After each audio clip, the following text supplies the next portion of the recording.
My mother tried to guilt me into saving the sister who slept with my boyfriend. But the tests revealed her darkest secret. My sister Serafina has been battling kidney failure for nearly half a year now.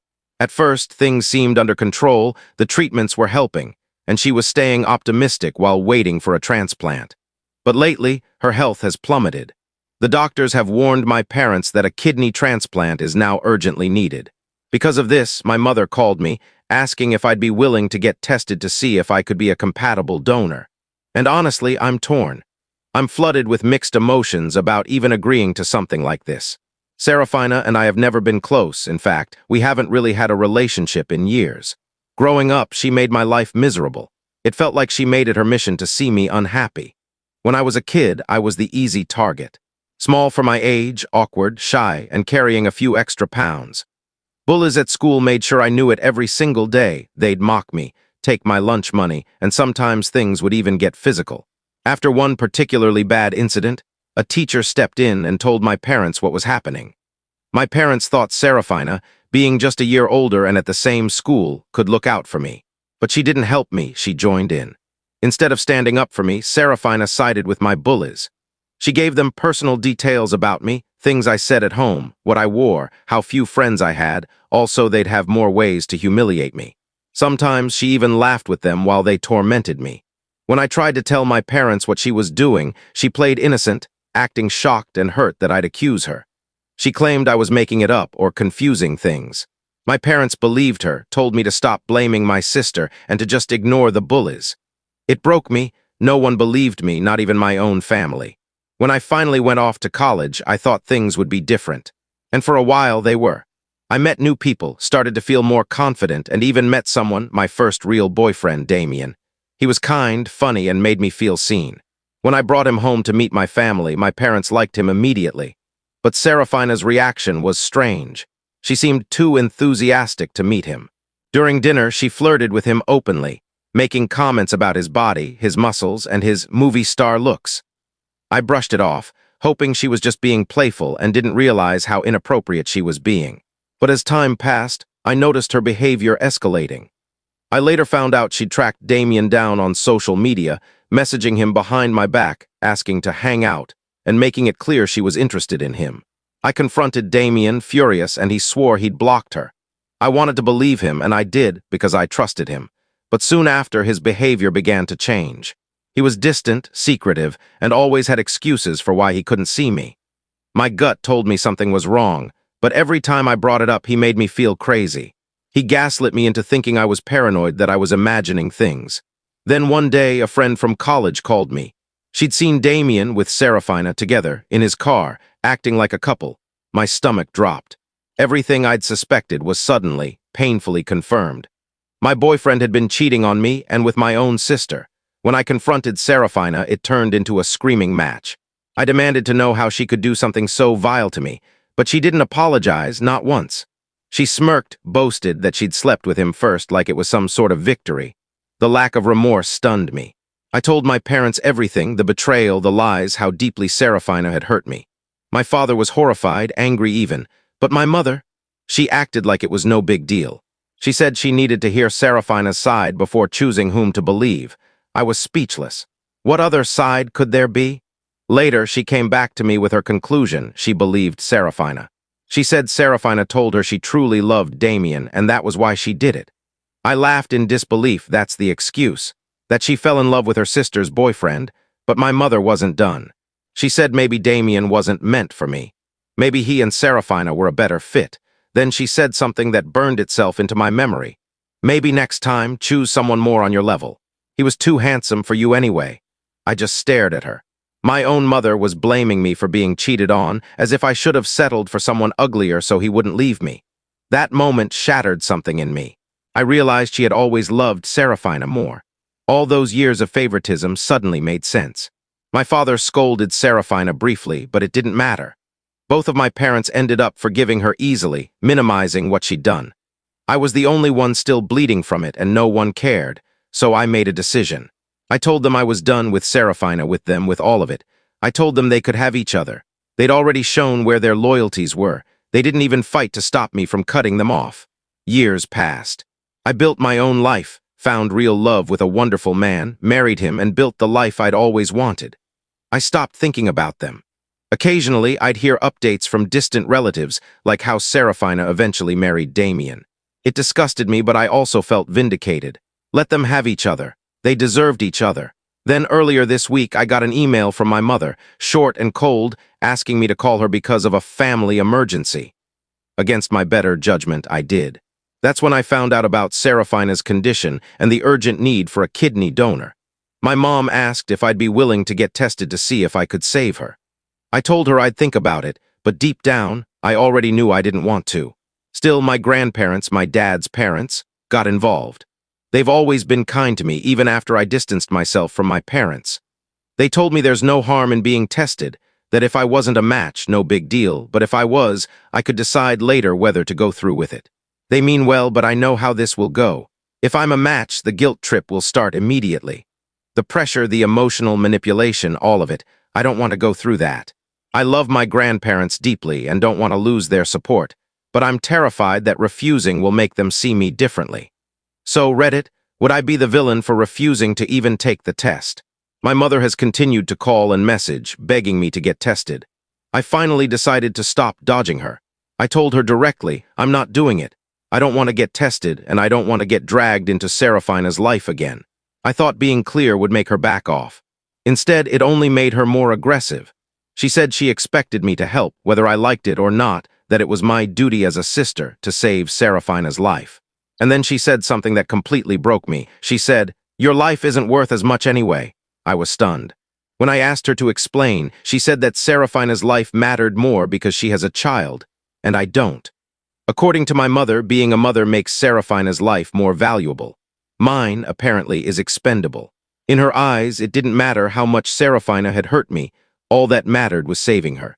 She said it was my responsibility to help for the sake of Serafina's child. It was like I didn't even exist as a person anymore, just a potential organ donor.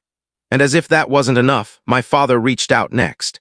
He told me to at least get tested for him, warning me that I'd regret it for the rest of my life if I didn't. He made it sound like Serafina's death would be my fault if I didn't act. So now I'm sitting here, caught between guilt and self-respect, between the family that broke me and the peace I finally built without them. Despite my hesitation and better judgment, I eventually agreed to take the test. Now, before you rush to judge me, let me explain, there's a twist. Even though I had deep reservations and emotional baggage tied to the situation, I decided to go through with it, mostly to silence the endless pressure from my family. Honestly, a big part of my decision was my grandparents. They've always been my emotional anchor, and I didn't want to disappoint them. But another part of me wanted closure. I needed to know once and for all if fate had tied me to Serafina in this way. When the test results came back, they revealed two shocking truths. The first, I wasn't a compatible match for my sister. The instant I heard that, an enormous weight lifted off my chest. I didn't have to face the impossible choice of donating an organ to someone who had caused me nothing but pain. It felt like fate had intervened, that I'd been spared from an agonizing moral decision.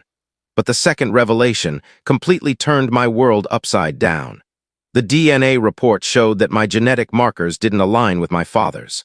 The man I had always believed was my dad. The one who raised me, guided me, loved me, wasn't my biological father. Reading that result felt like the ground cracked beneath my feet. I was already drowning in guilt, family tension, and emotional exhaustion, and now this? Suddenly, so many things made sense. The distance I'd always felt growing up, the subtle differences in how I was treated, it all clicked into place. But the realization didn't make the pain any easier to bear. The fallout was instant and explosive. My father was shattered. He had absolutely no idea. The discovery that his wife had hidden something so monumental from him for decades left him broken. This is a man who always believed in honesty and loyalty above all else. And now he realized his marriage, his family, his entire world was built on lies. Seeing his heartbreak crushed me. He's still my dad in every way that matters, but the betrayal in his eyes was something I'll never forget. My mother, on the other hand, was completely blindsided. She had spent weeks guilt-tripping me into being tested, and now her own secret had blown up in her face. The irony is almost poetic. She created this storm herself, and now she's scrambling to contain the damage. For me, the discovery is a painful mix of anger, confusion, and clarity. I finally understand why I always felt like an outsider. But the new questions it raises are haunting. Who is my biological father? Did he ever know about me? Did my mother hide me from him, or did he abandon us willingly? Every question leads to more questions, and my mother refuses to give me a single answer. My grandparents, who have always loved me deeply, were devastated too. They're demanding explanations from my mother, just like my father, but she's gone completely silent. She won't face anyone. When I tried reaching out myself, she had the nerve to suggest that the results were wrong. Can you believe that? Even with DNA proof in front of her, she doubled down and tried to deny it. I told her that was impossible, that the science doesn't lie, but she kept insisting it was some kind of mistake. Her arrogance stunned me. She's still trying to act as though nothing happened, as though the truth isn't staring us all in the face. That denial, that cowardice, hurt worse than anything else. How could she expect me to just move on from something this monumental? How could she hide this for my entire life and then dismiss it when exposed? Her obsession with keeping her perfect image intact, even now, shows exactly what kind of person she is. She's never cared about the pain she caused, only how she looks to others. My world has been turned upside down. I always wondered why I didn't fit into this family, and now I know. But even knowing the truth doesn't erase the ache. I'll update again when I learn more. Things have only spiraled further downhill. My father has officially filed for divorce. I never imagined their marriage would collapse like this, but I can't blame him. He's heartbroken, and rightfully so. His entire life with my mother was built on deceit. After days of pressure from everyone, my dad, my grandparents, extended family, my mother finally broke down and confessed. I'm not sure if it was guilt, fear, or simply realizing the truth could no longer be hidden. But she admitted everything. Turns out she had an affair with her personal trainer just before she got pregnant with me. It was brief, only a few weeks, but long enough to change everything. When she found out she was expecting, she didn't question who the father was. She convinced herself and everyone else that it had to be my dad. No tests, no honesty, just lies for decades. Everything I believed about my childhood, my family, and my place in it now feels tainted. She built her life on that one secret, and now it's destroyed everything she ever cared about. And the most ironic part, this only came to light because she pushed me so hard to take the test. She caused her own downfall. My dad is shattered. My grandparents are furious, both sides. Even my mother's parents, who were never particularly close to me, are disgusted by her actions. She's lost nearly everyone who once stood by her. Since her confession, the sympathy has unexpectedly shifted toward me. Relatives who used to keep their distance are suddenly reaching out, calling, texting, checking on me. It's like they're all trying to make up for the years of silence. It's nice, but it doesn't undo the emotional chaos. My mother's life has completely fallen apart. My father kicked her out of the house, and she's been staying in a cheap motel. She's reached out to me several times asking for help, money, emotional support. But I can't bring myself to offer either. Every time I think of all she's done, the anger resurfaces. Maybe someday I'll forgive her, but right now I don't have it in me. My dad is already consulting a lawyer to finalize the divorce. It's heartbreaking, but also inevitable. There's a strong chance my mother won't get any alimony because of her infidelity. Poetic justice, if you ask me. As for Serafina, her situation has grown more urgent. My parents can't donate due to their own medical issues, and her time is running out. Despite everything, I decided to see her. I wasn't sure how I'd feel, but I needed closure. When I walked into her hospital room, I barely recognized her. She looked frail and exhausted, nothing like the cruel sister I remembered. To my surprise, she apologized. Genuinely.